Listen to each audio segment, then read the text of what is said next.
Hey everybody, it's Noreen from Natural Living. Thanks so much for being with me today. This week's theme is all about mums because of course we've got upcoming Mother's Day on Sunday. And if you're a mum like me, it can bring up mixed expectations where perhaps you're thinking, nobody's going to buy me the present I want, or is somebody actually going to do something special for me, or should I be doing all of this for myself?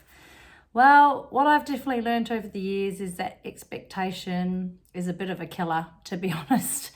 I mean, I'm not sure when in our lives we learnt that it's going to be our husbands that are going to swoop in and make Mother's Day the amazing day that we think it's meant to be. There's so much pressure around what it should be.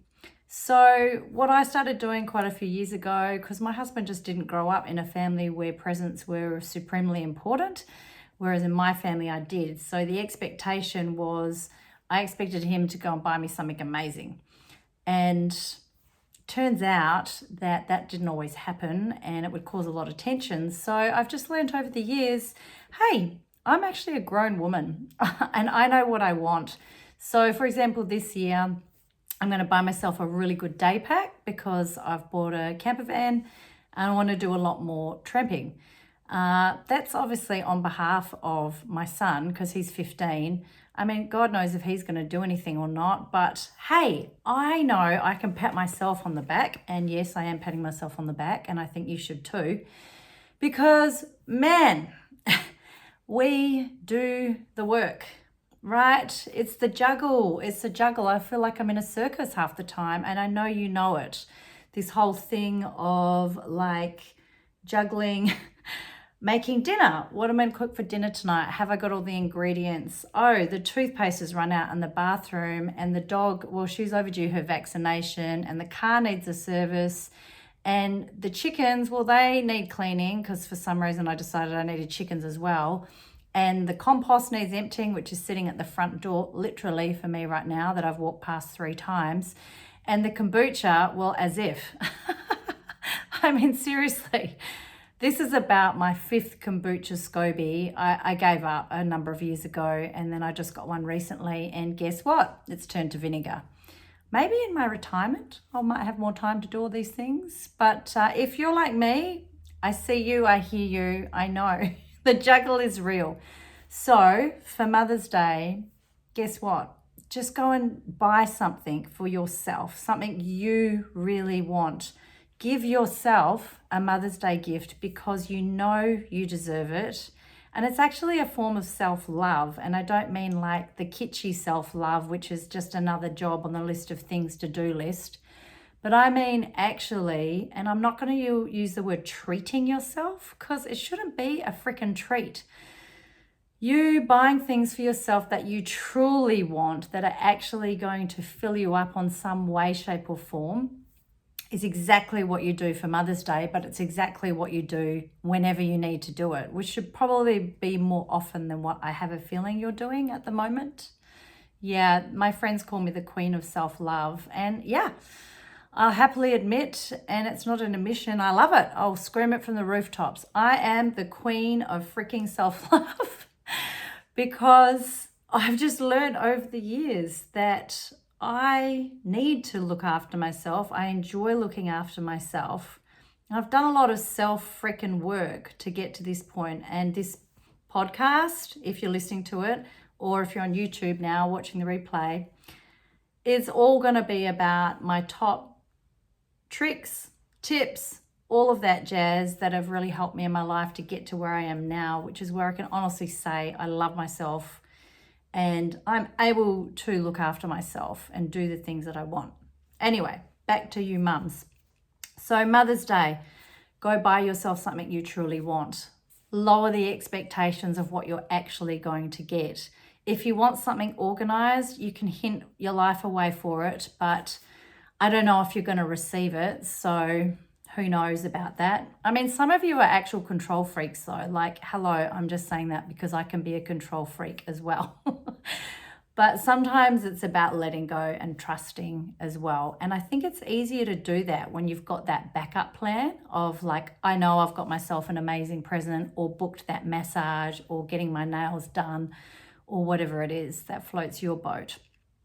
So for mums, what do I see in the health studio all the time is nervous system overwhelm and adrenal burnout, which then leads to hormonal problems, anxiety, depression, fatigue. That's probably the most common things I see. A lot of women cry in my health studio because I offer a space where I'm real with them and I hear them. I know this pain. I know when it all feels like it's too much. I really do get it. But the thing is, nobody, unfortunately, is going to be swooping in to save you. I mean, amazing if they did. And I hope that for you new mums out there, I hope there is someone in your life who's swooping in to save you, because that's damn hard. What you're doing right now, just know you're doing an amazing job. In fact, to all of you mums out there, I want you to hear this, especially this week. You're all doing a freaking amazing job. It is a job. And some of you have got careers on top of that. Like, whoa, holy moly. We really do put our hands up for a lot of stuff. So what I was saying, nobody's coming in to swoop in and save you, which hopefully they are if you're a new mum. And if they're not and you need help, go and ask people to do that, because I remember when I was back at that time, I was struggling for real. It was not pretty and it was not fun, and I needed help. And I was a little too proud to get it, a little too late, and slammed a few too many doors and screamed a little bit too much. So not about beating yourself up, but realizing when help is needed to reach out, people are usually more than willing to help out, and it makes them feel good. So back to you mums. Nervous system recalibration is absolutely vital. And how do you do that without it being another list, another chore that you have to do? Well, I'm going to give you my best tip, which is when you do actually make the time, which I hope you are doing, to get out in nature, because nature is one of the best rebalancers for our nervous system. Maybe sometimes just don't take your phone, don't put your earbuds in, just be with nature, absorb it, take some big deep breaths.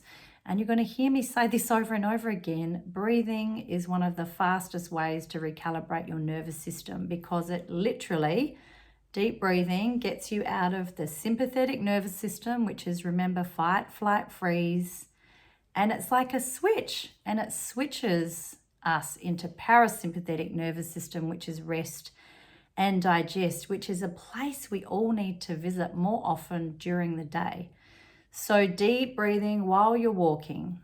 If you notice you're walking and you're just thinking about your list of things to do, all of the lists, I want you to really focus on your breathing. And if you can't do that, then do the 5, 4, 3, 2, 1, meaning look around you and literally say out loud or in your head 5 things you can see, and then maybe 4 things that you can hear, and then 3 things you can smell, and then 2 things that you can feel like within your body. Yep, and then 1, just come back to your breath. And this can really help to center you back into the moment and just to let that parasympathetic nervous system take back over. So, you know, this morning I went for a walk and I just really felt it. Like I felt nature, and I looked at the ducks and I looked at the trees and I just really dropped in. That's what you need daily, multiple times a day. I offer many of these sorts of tools in my Calm Within the Chaos course.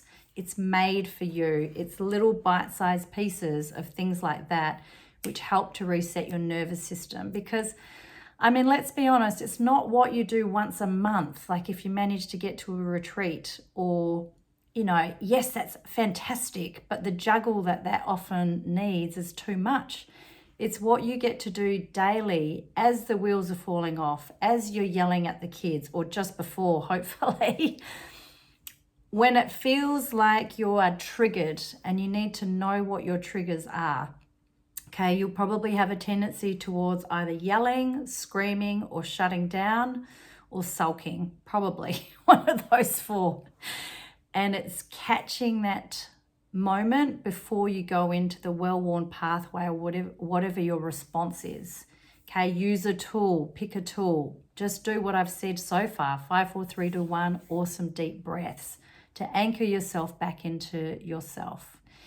Anyway, that's my top tips for this episode. And I hope to catch you again, either on YouTube here or on my podcast. And please comment. I mean, I'm just sitting here talking into a phone and a microphone, hoping that this gets out to all of you in the world somewhere. And my wish is for you to really realize the power you have within yourself to change, because it's all sitting right there. And that's what this podcast and this YouTube channel are about. Please subscribe and like and share. And I'll see you again soon. Thanks for listening.